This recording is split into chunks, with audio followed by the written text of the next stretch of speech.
तो जंतर मंतर पर इस वक्त हम मौजूद हैं। अतीकुर रहमान नाम के पत्रकार की गिरफ्तारी हुई। काफ़ी अरसा हो गया है जब हाथरस मामले में लेकर वो रिपोर्टिंग के लिए जा रहे थे, उस वक्त उनकी गिरफ्तारी हुई और उन्हीं की रिहाई के लिए आज जंतर मंतर पर तमाम युवा खड़े हुए हैं और उनकी गिरफ्तारी के विरोध में यहाँ पर जो है आवाज़ बुलंद कर रहे हैं। मेरे साथ एक युवा हैं, इनका आप ये पोस्टर देखिए। यूएपीए, एनएसए और एएफएसपीए जैसे जन विरोधी कानूनों को रद्द करो। और ये वही कानून है जिसके तहत तमाम हमारे देश के युवा, प्रोटेस्टर्स, पत्रकार जेलों के अंदर हैं और उसी के विरोध में यहाँ खड़े हुए हैं। क्या कहना चाहेंगे, किस तरह के का देखते हैं इन गिरफ्तारियों को जो अभी भी वो जेल में बंद हैं? देखिए, ये पूरी तरीके से इसमें इन लोगों का कोई दोष नहीं है। मतलब जो लोग भी, अगर आप भी पत्रकार हैं, आप भी कहीं रिपोर्टिंग करने जा ही सकते हैं, या कोई बुद्धिजीवी है तो वो कुछ लिख ही सकता है। यदि सरकार ऐसा कुछ कदम उठा रही है या कोई ऐसी घटना हो रही है, आपको हाथरस कांड मालूम ही होगा कि हाथरस में किस तरीके से एक बेटी के साथ बलात्कार होता है और उस बेटी को रातों रात ला के जला दिया जाता है। उसको मतलब उसके घर भी नहीं भेजा जाता है। किस तरीके से वो जघन्य अपराध, एक तो अपराधी करते, बलात्कारी करते हैं, दूसरा अपराध ये सरकार करती है। लेकिन जब उस घटना की रिपोर्टिंग करने के लिए, फैक्ट फाइंडिंग करने के लिए, चाहे वो साथी अतुकुर रहमान हो, चाहे सिद्दीकी कप्पन हो, उनके साथ और भी लोग जो जाते हैं, 2 लोग और थे उनके साथ, तो उनको सरकार गिरफ्तार करती है, उनको दंगाई बोलती है कि भाई ये भड़काने का प्रयास कर रहे थे। वही योगी सरकार बोलती है जिनकी पुलिस उस लड़की को दफना देती है।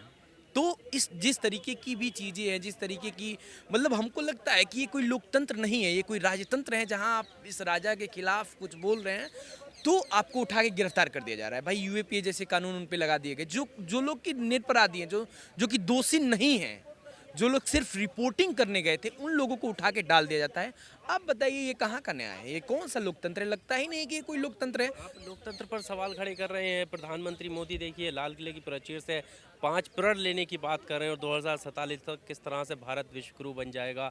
वो प्रण पर आप ध्यान दीजिए। लोकतंत्र को मजबूत करने की बात वो कर रहे हैं। विदेश में जाके आप बताते भी हैं कि लोकतंत्र कितना मजबूत है। दरअसल ये मतलब जो भी लोकतंत्र हैं, यहाँ रहने वाले लोग और जो भी नागरिक हैं, जो भी लोग ईमानदारी से चीज़ों को देख रहा है, उसे पता है कि किस तरीके से यहाँ अपराधी को, गुंडे को, बलात्कारी को, जो भाजपा से संबंध रखते हैं, उनको छोड़ दिया जाता है, उनको रिहा कर दिया जाता है, बाहर कर दिया जाता है और उन लोगों को गिरफ्तार किया जाता है जो लोग जनता के पक्ष में लिखते हैं, पढ़ते हैं। तो आप इससे लोकतंत्र का अंदाजा लगा सकते हैं। बड़ी बड़ी भाषण, लंबे लंबे बातें और 50 तरीके की गोदी मीडिया तो पहुंच के उनका गुणगान कर ही सकती है। लेकिन जो लोग भी देख रहा है, जो लोग भी इस देश में रह रहा है, वो चाहे छात्र हो, चाहे मजदूर हो, किसान हो, कई तरीके की चीज़ों से जूझ रहा है। वो चाहे महंगाई का मामला हो, चाहे शिक्षा का मामला हो, आप छोड़ दीजिए इन सब बातों को। जिस भी तरीके की चीज़ें हैं, सरकार के खिलाफ तो बोल ही सकते हैं। लोकतंत्र आखिर वो कौन सा लोकतंत्र है जिसमें भाई कोई पत्रकार रिपोर्टिंग नहीं कर सकता है? अगर तो ऐसे रहे हैं, देखिए ना, आप कितने पत्रकार हैं जो खुलेआम डिबेट कर रहे हैं, हर मुद्दे पे कर रहे हैं। वो दरअसल कुछ नहीं हो रहा है। वो गोदी मीडिया के पत्रकार हैं। उनको बस गोदी गोदी मोदी मोदी गुणगान करना है, उसके अलावा उनको कुछ नहीं करना है। आपकी पत्रकारिता की नैतिकता में क्या यही शामिल है कि आप इन सत्ता में बैठे हुए लोगों का आप गुणगान करेंगे, आप चरण बंदन करेंगे? हमको लगता है कि यदि आपकी पत्रकारिता में ऐसी नैतिकता है तो फिर वो नैतिकता नहीं है, फिर आप चापलूसी कर रहे हैं, फिर आप पत्रकारिता नहीं कर रहे हैं। जो भी ये गोदी मीडिया उनका गुणगान कर रही है, तो हमको लगता है कि वो तमाम सारे ऐसे पत्रकार जो लोग निष्पक्ष रिपोर्टिंग करते हैं, जो ग्राउंड रिपोर्टिंग करते हैं, जो सही चीज़ों को दिखाते हैं, उनको, उनसे इस सरकार को डर है और उनसे यही डर है कि भाई ये हमारा चीज़ें धूमिल कर रहे हैं। तो दरअसल कोई भी लोकतांत्रिक सेंटिमेंट नहीं बचा है हम लोगों के हिसाब से, जो भी हम लोग देख पा रहे हैं, क्योंकि सरकार इस तरीके से हस्तक्षेप कर, आप पत्रकारों को भी छोड़ दो, आप तमाम सारे लीडरों को देखो, जो अपोजिशन के लीडर हैं, उनका क्या असर हो रहा है। ईडी, सीबीआई, तमाम सारी ऐसी एजेंसियां दौड़ी चली जा रही है जहां बीजेपी की सरकार नहीं बन रही है, बीजेपी की सरकार जहां गिर रही है, वहां तमाम सारी एजेंसियां दौड़ा के उनको भाई कैसों जेल में बंद करो।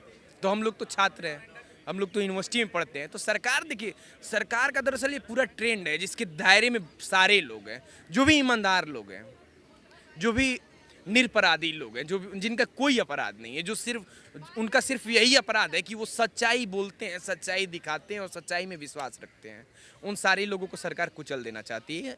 हमारे हिसाब से इस तरीके का ये कतई लोकतंत्र नहीं है। भले 75वां बरस अपना मना ले अमृत महोत्सव, लेकिन अमृत महोत्सव में नहीं जी रहे हैं आप। लेकिन ये अमृत महोत्सव टाइप का ही मामला है।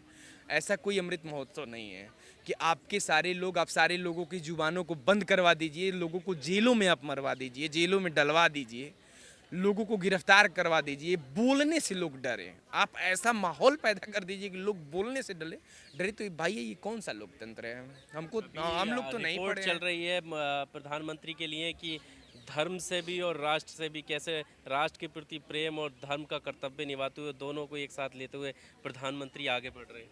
अरे प्रधानमंत्री जी का मतलब क्या ही कहना है। आप राष्ट्र, धर्म, अब हिंदू धर्म जिस धर्म की वो विश्वास करते हैं उसी धर्म में भाई कई सारे समुदाय को मनु जो उनका विधि मतलब उनका जो विधि है मनु स्मृति, उस हिसाब से हिंदू राष्ट्र में वही करेंगे कि उसके हिसाब से चलाएंगे देश को। तो भाई दलित कहाँ जाएगा? दलित आज भी उनकी सेवा करेगा।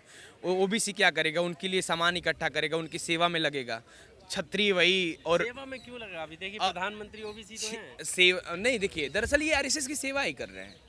आरएसएस की ये सेवा ही कर रहे हैं, समझ रहे हैं ना? उसके अलावा ये कुछ नहीं कर रहे। ये सिर्फ मतलब एक उस तरीके की चीजें लाई जा रही है। राष्ट्रपति जी को देखिए आप, आदिवासी हमारी राष्ट्रपति हैं। तो दरअसल ये एजेंडे से चीजें तय होती है ना कि वो कर क्या रहे हैं। वो हो सकता है कि वो किसी समुदाय से आते हो, लेकिन वो आखिर कर क्या रहे हैं, वो कदम कौन सा उठा रहे हैं, और उनके भी बहुसंख्यक समाज के लोग आखिर कहाँ हैं। आप बहुत सारे आदिवासियों को देखिए जो जल जंगल जमीन की लड़ाई लड़ रहे हैं, वो कहाँ हैं आजकल? जो सही सच्चाई में विश्वास कर रहे हैं, जो अपने घरों के बचाने की लड़ाई लड़ रहे हैं। भले एक आदिवासी को आप राष्ट्रपति बना दीजिए, अच्छे महल दे दीजिए, लेकिन आप उन 99.9% आदिवासियों के साथ जो कि अपने जल जंगल जमीन की लड़ाई को बचा रहे हैं, उन्हीं का तो ये दमन कर रहे हैं। इसके अलावा कर क्या रहे हैं? अच्छा, जो जिन पत्रकारों की आपने बात की है और जिसके लिए ख़ास तौर से आप यहाँ पर आए हुए हैं, अतीकुर रहमान है, सिद्दीक कप्पन, उसमें पहला सवाल तो मेरा है कि सिद्दीक कप्पन का जिक्र उतना नहीं हुआ, जैसे तस्वीर उनकी नहीं है साथ में, और दूसरा कि इतना लंबा अरसा गुजर चुका है उन्हें, क्या अब आपको याद आई कि उनके लिए प्रोटेस्ट करने की ज़रूरत है? हम लोग लगातार इसी जंतर मंतर पे लगातार हम लोग प्रोटेस्ट करते आए हैं, चाहे वो हमारी संख्या कम ही क्यों नहीं रही हो। हम लोग लगातार प्रोटेस्ट किए हैं, और इसके साथ ही अगर इन साथी का हालात ज़्यादा ख़राब हैं तो हम लोग बिल्कुल आज आए हुए हैं, और हम लोग अलग अलग जगहों पे भी अलग अलग लोगों से भी बात कर रहे हैं कि हमें, चाहे वो ट्विटर पे हो, चाहे वो सोशल मीडिया पे हो, जो भी प्लेटफॉर्म है जहाँ पे लोग अपनी बातें व्यक्त कर सकें, तो हम लोग लगातार लगे हुए हैं इस चीज़ के लिए। अब देखिए इसी में है कि भाई संख्या छोटी है, हम लोग यूनिवर्सिटी के स्टूडेंट हैं, संख्या छोटी है, लेकिन इसी ताकत को हम लोग बड़ी ताकत में बनाने का प्रयास कर रहे हैं कि किसी भी साथी को मतलब गिरफ्तार करके या इस तरीके से जेल में उसको मौत का मतलब सामना ना करना पड़े। चलिए, शुक्रिया। इनकलाब जिंदाबाद, जिंदाबाद जिंदाबाद इनकलाब जिंदाबाद। जिंदाबाद जिंदाबाद। दोस्तों, हम इस बातचीत के